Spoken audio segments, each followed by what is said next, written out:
No ar, Farmácia em Dia, o podcast do Conselho Regional de Farmácia do Estado de São Paulo.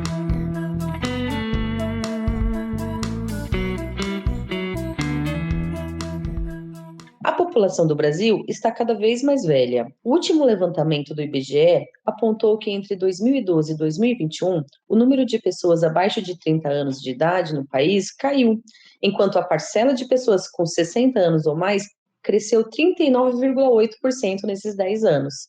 Além disso, a expectativa de vida do brasileiro também cresceu, e atualmente é de 77 anos de idade. Diante dessa tendência, a preocupação com a longevidade, que não se limita somente ao tempo vivido das pessoas, mas também à qualidade com que se vive, tem se tornado cada vez mais uma preocupação de todos. Nesse episódio, convidamos a Maiara Coronado, que é gerontóloga e especialista em gestão de saúde, para dar dicas de como envelhecer bem.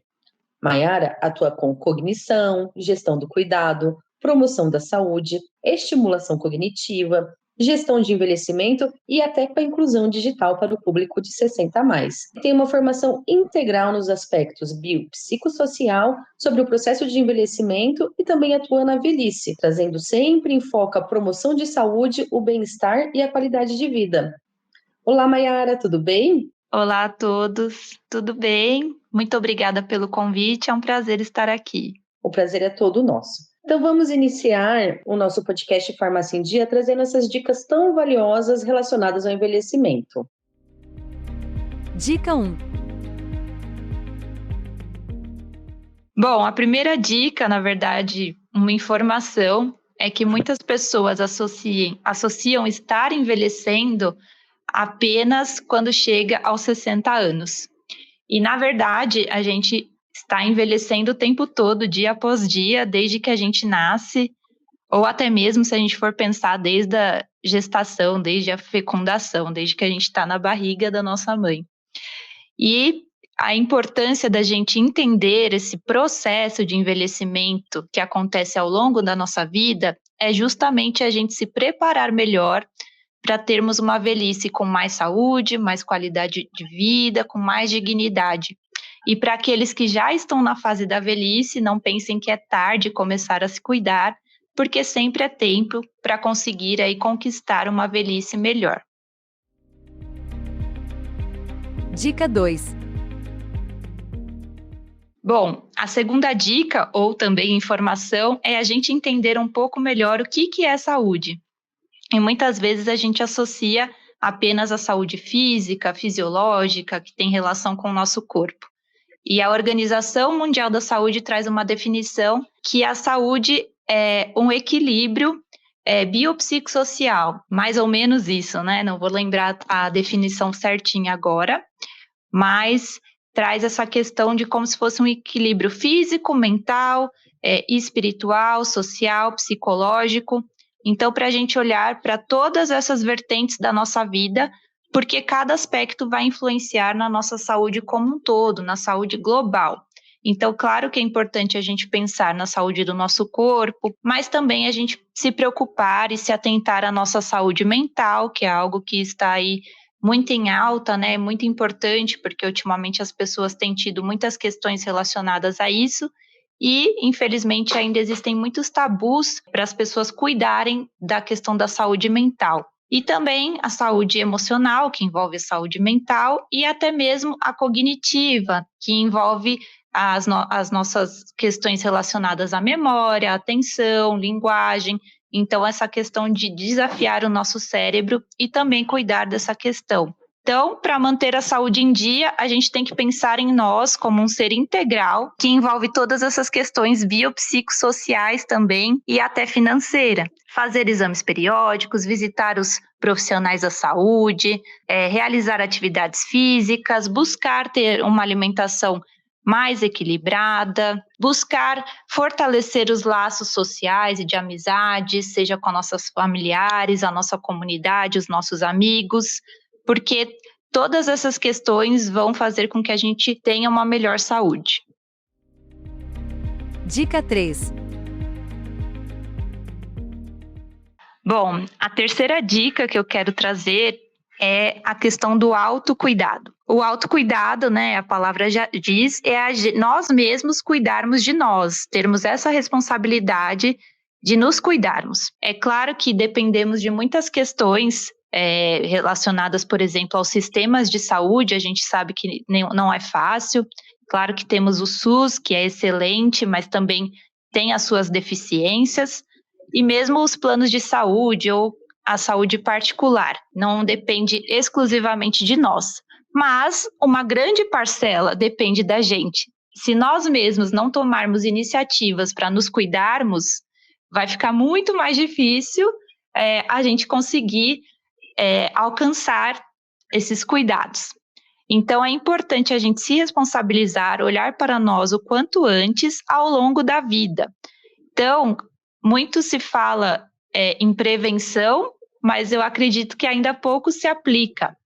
No geral, as pessoas se preocupam muito, vão procurar uma ajuda médica ou ajuda de um profissional da saúde quando já estão com algum sintoma ou quando estão com algum problema aparente. Mas o ideal é que a gente busque esses profissionais e esses cuidados, mesmo quando a gente não tem nenhum sintoma, mesmo quando tudo está bem, porque é importante essa prevenção ao longo da vida, com o objetivo de repente, a gente detectar, a gente localizar algum problema, alguma questão de doença o quanto antes, porque o quanto antes a gente descobrir, melhor vai ser o tratamento e a resposta a esse tratamento, o prognóstico também.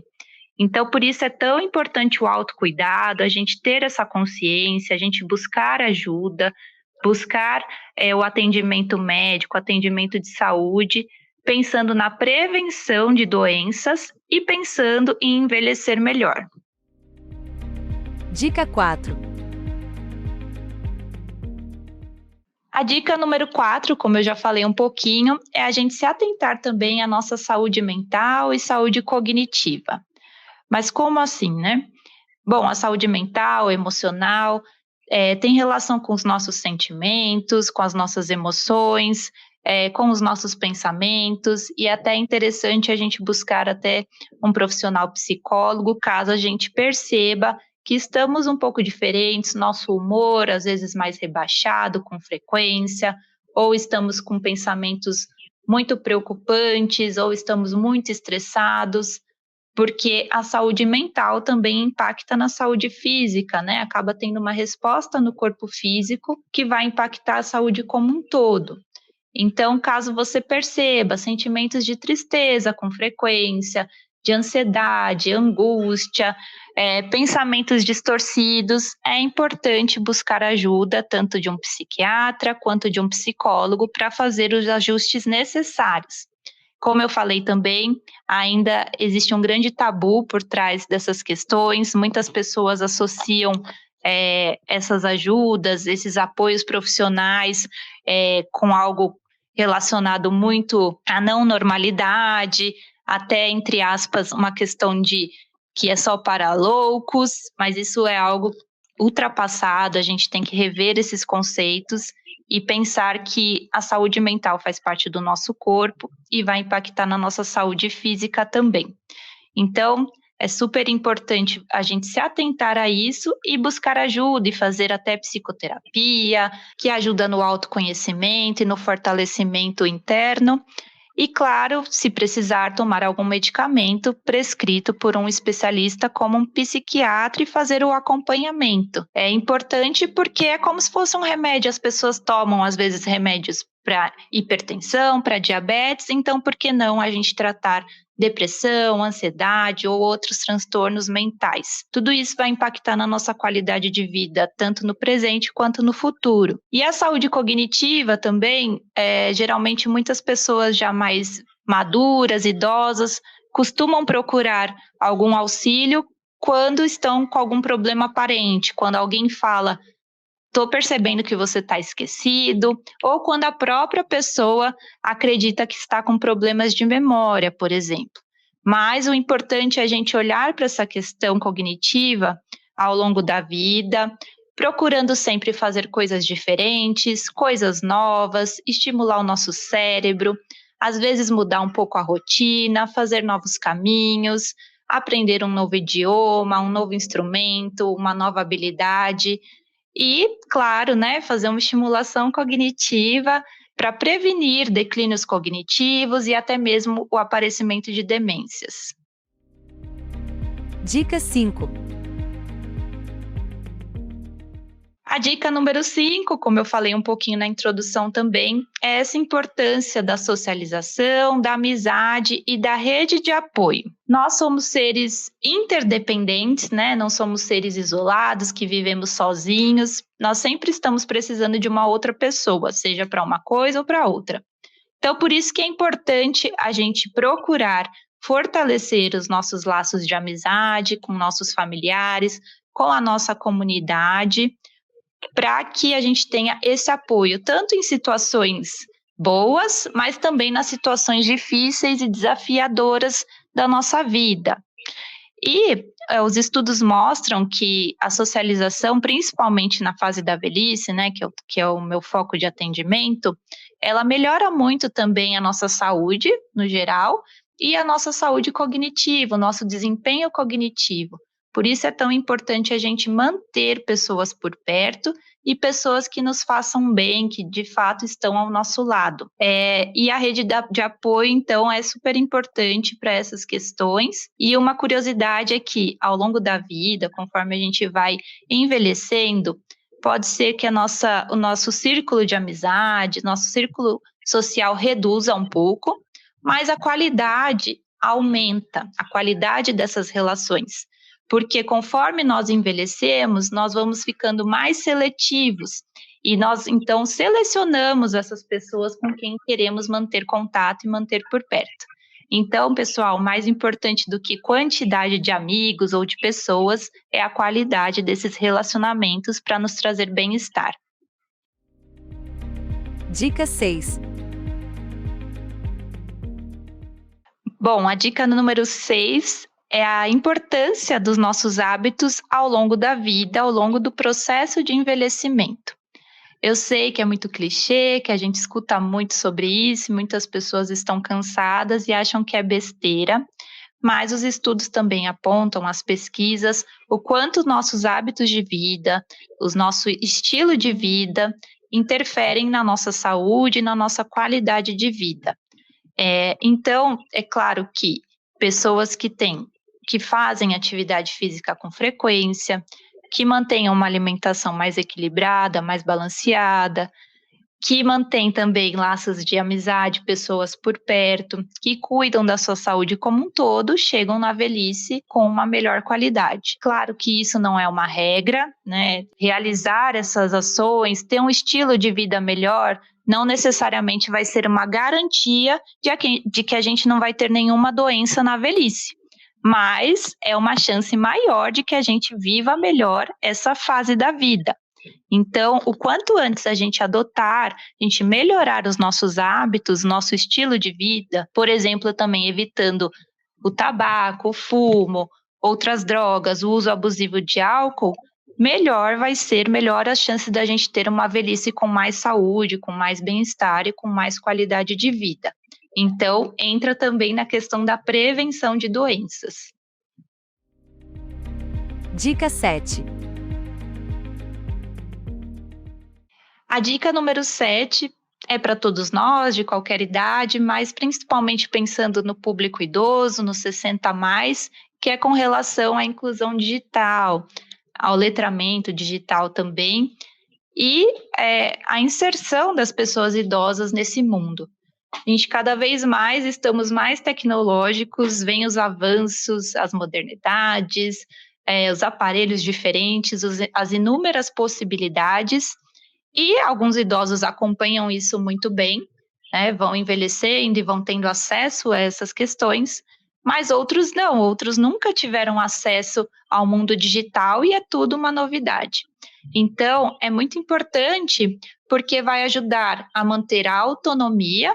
Por exemplo, a própria pessoa aprender a pedir um transporte por aplicativo sem esperar o neto ou o filho solicitar para ele, ou às vezes pedir um mercado em casa, um almoço, fazer alguma transação de banco, sem depender de outra pessoa. Então, por isso que é tão importante a gente pensar na inclusão digital das pessoas idosas para exercitar o empoderamento delas e a autonomia. Então, temos que pensar em formas de que vão ajudar essas pessoas a aprender, porque conforme a gente vai envelhecendo, a gente vai ficando mais velhos, a gente vai tendo algumas mudanças que vão impactar, por exemplo, na nossa velocidade de processamento. Para a gente aprender uma informação nova, a gente demora um pouco mais, mas não significa que as pessoas idosas não aprendam. Às vezes elas precisam de outras metodologias. Então, é por isso, a principal palavra é paciência. A gente tem que ter muita paciência para ensinar essas pessoas e ter empatia, entender que elas muitas vezes não tiveram o mesmo acesso que nós, mais jovens, temos e vamos acompanhando. Mas é muito importante que elas aprendam, claro, se elas quiserem, algumas pessoas não têm interesse, mas muitos têm e podem procurar ajuda até de outros profissionais para aprenderem. Dica 8.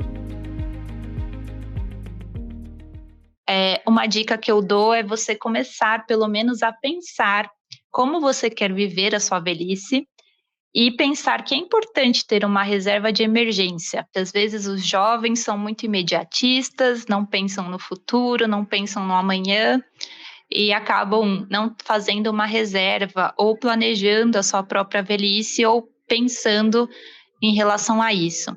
Então, muitos contam com a aposentadoria, mas a gente sabe que muitas vezes essa aposentadoria não vai ser o mesmo valor que você ganha hoje. Então, por isso é tão importante ter esse planejamento, pensar numa reserva, porque muitos imprevistos podem acontecer. E até mesmo para você desfrutar. Como você quer viver sua velhice? O que você quer fazer lá? Muitas pessoas ainda associam a velhice a se aposentar, ficar em casa e pronto, é só isso. Mas não, hoje a gente vê um novo movimento dos 60 mais que estão empoderados, que estão ocupando os lugares, que querem viajar, fazer novos cursos e até continuar trabalhando. Mas pensando na saúde financeira, a gente tem que pensar sim no nosso amanhã. E claro que o nosso país ele é muito desigual, nem todo mundo tem essas condições, eu sei disso, nem sempre é fácil a gente guardar um dinheiro. Muitas vezes a gente precisa dar conta das nossas contas de aluguel, das contas básicas, muitas pessoas têm filhos, enfim, muitas despesas, mas é importante, é muito bom sempre que possível a gente poupar e guardar algum dinheiro para o futuro. Dica 9. A dica número 9 serve para todos nós também, todos nós que estamos envelhecendo, de todas as idades e principalmente as pessoas idosas. São os golpes que principalmente têm acontecido na própria internet. Por isso também que é importante a pessoa idosa procurar ajuda, procurar sempre informações com pessoas confiáveis para evitar cair nesses golpes. Então, a gente sempre procurar tomar cuidado com links que a gente recebe, né, que são aqueles sites, geralmente são endereços, né, que ficam azuis. A gente tomar cuidado no WhatsApp, receber mensagens de números que a gente não conhece, ficarmos atentos com propostas muito generosas, por exemplo, você ganhou um prêmio de tantos reais, mas você precisa entrar em contato, colocar todos os seus dados. Então, a gente tem que tomar cuidado, porque muitas pessoas podem roubar os nossos dados e até mesmo fazer transações. Ou então dizer que você precisa depositar, transferir um valor determinado para receber esse brinde. E tomar cuidados com números desconhecidos, em clicar em links, números de telefones também que chegam por SMS, por mensagem de texto, dizendo que é do seu banco. Então, evitem clicar, sempre peça ajuda de alguém. E, com relação a bancos, ligue sempre no número do cartão do seu banco. Evite ligar diretamente dos que você recebe por WhatsApp ou por mensagem de texto, porque podem ser números adulterados. Então, é importante observar os sites que vocês acessam, se eles são confiáveis, sempre procurar o nome dessa loja, se é uma loja que você nunca ouviu falar, procure, veja se tem alguma coisa, por exemplo, no Reclame Aqui, pergunte para conhecidos, para evitar que você caia aí em golpes e seja prejudicado. Dica 10. A nossa dica 10 e última dica desse bate-papo é viver com qualidade. Será que é possível? Bom, depende de inúmeros fatores, como eu falei ao longo dessa conversa, desse bate-papo, desse podcast, e depende muito de vários aspectos. A gente precisa olhar para nós como um ser integral, como um ser biopsicossocial e até cultural, econômico, e pensar quais são os aspectos que precisam de maior atenção. Será que eu preciso olhar para a minha saúde mental? Será que eu estou deixando isso de lado? Será que eu preciso pensar na minha saúde financeira? Será que é possível eu diminuir alguns gastos para eu fazer uma reserva? Ou então a minha saúde física mesmo. Quando foi a última vez que eu fiz os exames de rotina, ou que eu visitei um médico? E a saúde social também, né?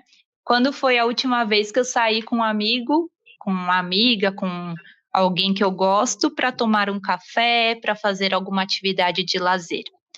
Então, além de viver com qualidade, é possível sim a gente envelhecer com mais qualidade, envelhecer melhor e ter uma velhice também com mais saúde, com mais bem-estar. Tomando essas medidas, repensando o que a gente pode fazer de melhor para nós mesmos e tendo um pequeno planejamento. Não pense que a velhice está tão longe. Uma hora ela vai chegar. Então, é importante você já refletir sobre isso e buscar viver melhor hoje, para amanhã você também continuar vivendo bem. Muito obrigado, Maiara, por essas excelentes dicas e por nos ajudar a viver com qualidade, a envelhecer com qualidade. Foi um prazer tê-la conosco e receber essas dicas tão valiosas relacionadas ao envelhecimento. Eu quem agradeço, foi um prazer estar aqui, falar um pouquinho sobre envelhecimento, sobre a gerontologia e fazer vocês refletirem um pouquinho com a gente. Muito obrigada. E a vocês, ouvintes, até breve. Fiquem ligados nos nossos próximos programas que sempre trazem conteúdos relacionados à saúde da população, relacionados à área farmacêutica e muitas novidades.